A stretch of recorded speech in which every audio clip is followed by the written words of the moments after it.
Hello everybody, how you guys doing today? This is ZDS here bringing you guys a brand new video, and in today's video I'm going to be discussing something that I'm actually surprised that I haven't really covered until now.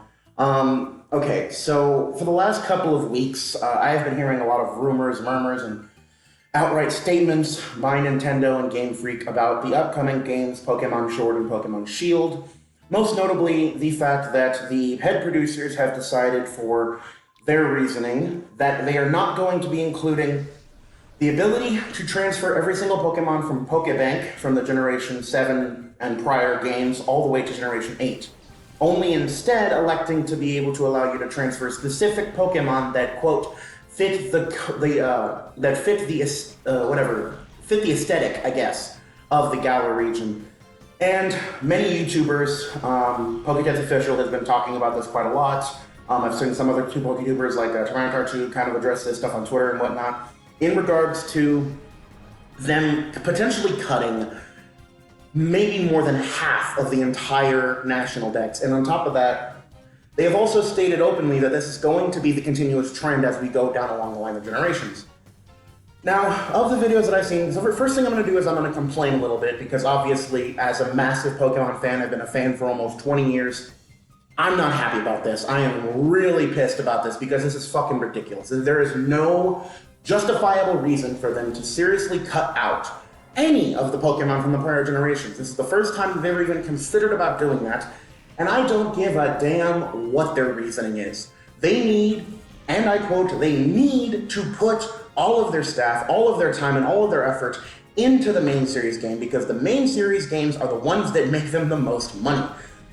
I don't care about Pokemon Masters. I don't care about whatever that other game is that GameFreak is working on. I think it's called Town or something like that. I don't care about that. No one who likes Pokemon will care about that. None of the real fans, anyway. The casual fans are what GameFreak is trying to reel in so hard that they're fucking over their dedicated fan base that they've had for the last 23 years, and they don't even consider the fact that maybe they should put more of their effort into that dedicated fan base, because for the last 3 generations, although I do love Generation 6, and I'm partial to Part 2 Generation 7, they were lacking. I believe the last genuinely, really, truly good generation was Generation 5 Part 2. Black 2 and White 2 were excellent games with a good amount of post-game content, a vast array of areas to explore, hundreds of Pokemon to capture outside of the local 156, and there was so much to do.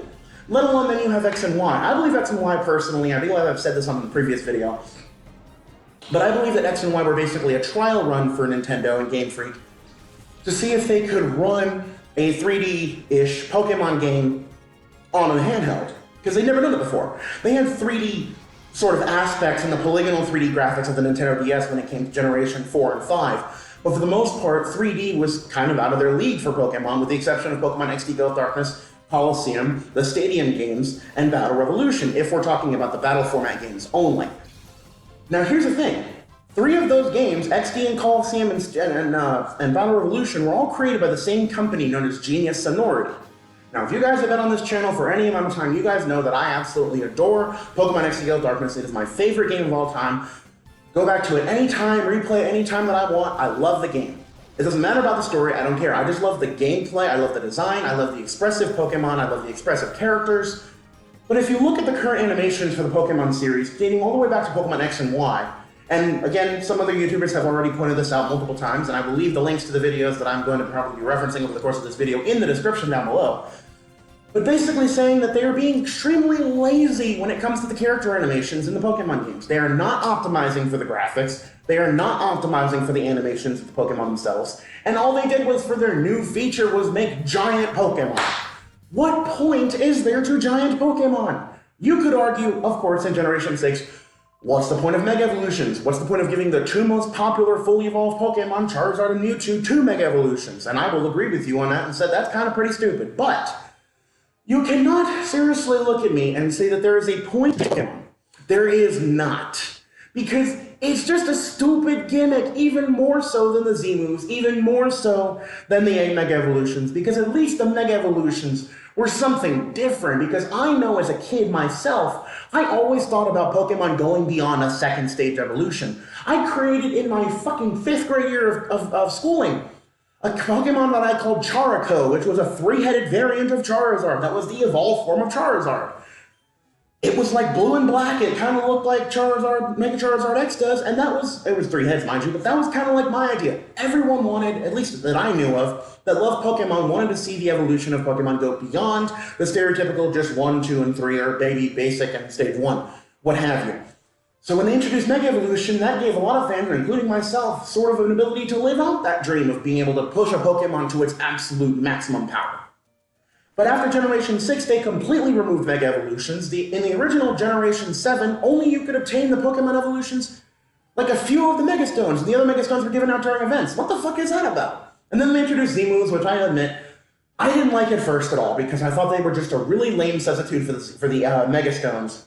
But at least Mega Stones were still in the game, and the Z-moves, while also having the same,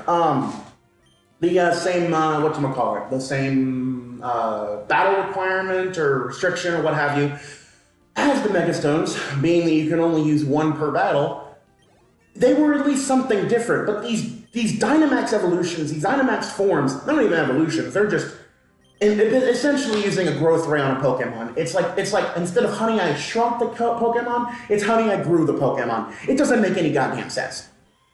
I've seen a couple of these Dynamax battles. They're okay, the animations are decent, but that's not my concern. I'm just concerned about what went through Game Freak's head to think that that would be a good idea. What in the world were they thinking personally? I would love to just get into the writer's room and into the editor's room and talk to the creators of Pokemon, to the creative designers of Pokemon, to Ken Sugimori and to frickin' what's it, fucking, goddammit, I can't remember their fucking names. Just the creators of Pokemon in general. I would love to get inside that room and be like, what the fuck are you thinking about doing these really weird decisions? None of these decisions are ones that we as the fans asked for, and you guys do not even listen enough to the fans to give a crap about our concerns about the games that you're selling to us. I feel personally that they are losing interest in the main series of Pokemon games because they've basically thought that they've hit a plateau, where they think that they have hit a point in the series where they can introduce shit after shit after shit after shit, and we'll just buy it up. And granted, they're not wrong. I'm going to get Pokemon Sword and Shield just to see what it's about. But the minute that I buy that game, that's it. Game Freak now has another incentive to just continue down that line of progress, or I should say regression, that they're going down now. It's ridiculous. I cannot stand this sense of inadequacy and this sense of idiocy that Game Freak seems to think that we will just take whatever easy pile of shit there is. The only way that we can protest this game is simply by not buying it. But it's Pokemon. There will be people who will buy it. It's the best-selling franchise in the fucking world. So yeah, I mean, there's nothing that we can do except bitch and moan and complain. I really, really, really, really wish that Junichi Masuda and Ken Sugimori and Tanabe or whatever the fuck his name is, I can't remember who the CEO of Pokemon is. I really wish they would actually listen. And I don't just mean listen, I don't just mean like open their ears and hear the words that we're saying or read the texts and tweets that we're sending them. I mean actually take into consideration what we're telling them. Because they basically, in a recent statement, and again, I don't have any of these things offhand, I will leave videos in the description of the videos that cover this a little bit better in detail than I did. Like, just basically stating comments from Game Freak saying that we hear your complaints, we hear this and hear that, but basically saying, fuck you, we're gonna do it anyway. Why? Just give me an actual, okay, I don't give a fuck about this whole, we were trying to, with how many Pokemon that we have now, it's going to be difficult to try to send them all. Fuck you. No, goddammit. No, do not give me this bullshit. Okay, listen. If you guys have to delay Pokemon Sword and Shield until the winter of 2020, I would have no problem with this. Because if you have to delay the game in order to patch in every single main series Pokemon into the game, then I have no issues. Because that way we can play with every monster that we've ever collected. We've been able to collect and transfer our Pokemon from the 2003 Pokemon Ruby Sapphire and 2004 Pokemon Emerald all the way until Generation 7. And now all of a sudden you guys are telling us that for reasons that you dictate as being arbitrary or being necessary, us considering it arbitrary because there's no fucking logical reason to do this, but because of your reasoning. We have to be stuck with not being able to send over all of our glorious monsters that some of us, including me, have been training since we were children. I have Pokemon in my Pokebank right now that were there from when I was in fucking high school in 2008. These are Pokemon I literally grew up with. I bred them, I raised them, I trained them, I went through every generation with them, and I beat the champion of every one of them, and some of them I even beat the super bosses in with them. You're telling me, as a company, that you are willing to take the core of your fan base, deprive them of the one thing that they love the series for, which is the Pokemon itself, which is the one thing that all of us can unanimously agree we love Pokemon for, is for the creatures, and you're going to restrict our ability to access the creatures of your design because of some bullshit excuse like timing and enhanced graphics? Motherfucker, those graphics are fucking terrible for the Switch. For God's sakes, Breath of the Wild, Super Mario Odyssey, Xenoblade Chronicles 2, all knock that shit out the park with what Sword and Shield looks like so far. You guys have no reason to logically remove the Pokemon from the damn National Dex. I don't want any of this more bullshit excuses of saying like, oh, well, production time and this and that and graphics and yada yada. Well, what about the fucking game animations? Again, video in the description. I will link this one YouTuber that I'm referring to. I cannot remember his name. I'll probably look up his name later. I don't know. Hold on, let me actually pause the video real quick and I can actually see if I can find his name. One sec. Okay, so I went ahead and looked up the YouTube video real quick on the off the side because I paused the video. SilphSpectre. SilphSpectre is a YouTuber. Again, I will leave his link to this channel in the description because he's doing a very good job of understanding, gathering in the information, and informing us with the audience to tell us, like, what the fuck are they doing? What the fuck are they doing? I do not understand where they're coming from here. The animations in the Pokemon series have never always been great. But if you look at the 5 Pokemon games that I personally think had the best animations ever, Pokemon Stadium 1, Stadium 2, Colosseum, XD Gale of Darkness, and Battle Revolution, 3 of which of those games were made by the same company, Bet Genius Sonority. Here's my thing. Here's what I think. If Nintendo and GameFreak actually want these games to appeal to the fans that have been dedicated to this series for over 20 years, then I personally feel that their best bet, if it's still active as a company, would be to get Genius Sonority back under their wing, put their animation skills and their 3D modeling skills into the technology of the Switch, which is dozens of times more powerful than the GameCube or the N64 or even the Wii for that matter, and make them have the remodels. Make them make the remodels. Make them make the new animations, or have them make the new animations, whatever. Do whatever you have to do. I don't give a damn if you have to delay this game until 2020 or fuck, even 2021. Metroid Prime 4 had its entire development scrapped because Nintendo was not satisfied with the way that game was coming out to appeal to the fans. And we're talking about a series that has had a cursed history since its introduction back in the 1980s. This game series, the Metroid series, is my second favorite gaming series of all time. And they only have about 13 fucking games. But every single game I've played has been amazing because the passion for the series is there. Now you look at Pokemon for the last couple of years, they've been very ambitious, but I think Pokemon Go essentially stuck a nail in a coffin they did not need.